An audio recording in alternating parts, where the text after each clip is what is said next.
Cllr Harries to move the second amendment. Thank you, Lord Mayor. Thank you to Councillors Sander and Parkin for bringing this motion, which we support and is very important.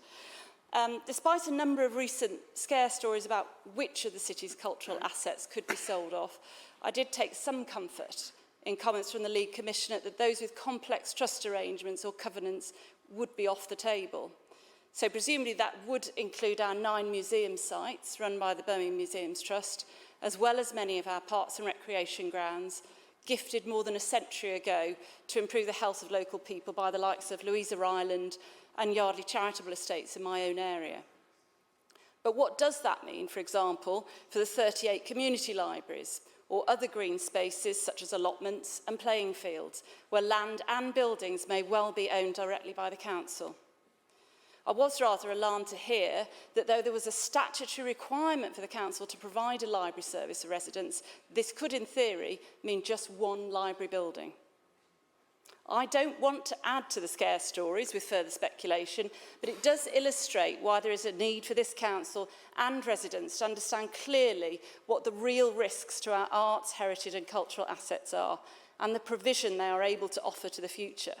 This is why we have added an amendment to the motion to include a cross-party mechanism to assess the current health of the sector, which is embedded in all of our communities, and review plans for its sustainability going forward. This is particularly important as there is no longer a scrutiny committee dedicated to the Cabinet portfolio for our arts, heritage and cultural life.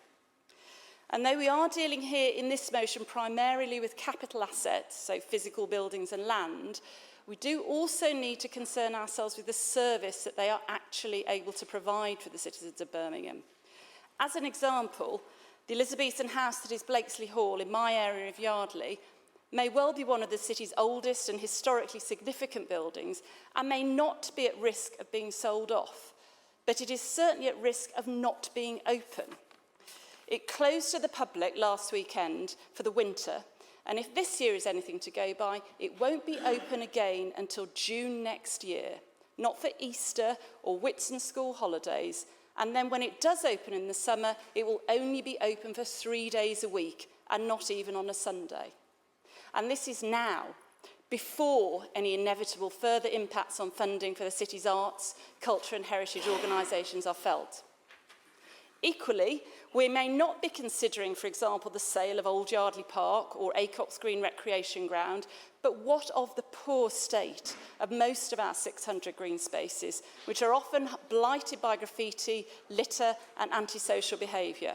That can only get worse if the park service continues to shrink, which seems inevitable. But we are fortunate in this city to have an amazing volunteer force of residents, making up nearly 200 Friends of the Parks groups across Birmingham, that continue to maintain and improve our green spaces, despite the council's diminishing ability to do so. And we should look to replicate this successful model across our other cultural assets and services, hence our further amendment to the motion. I've already been approached by residents wanting to set up a social enterprise to take on Blakesley Hall, and I, like others, have had the Save Birmingham leaflet put through my front door.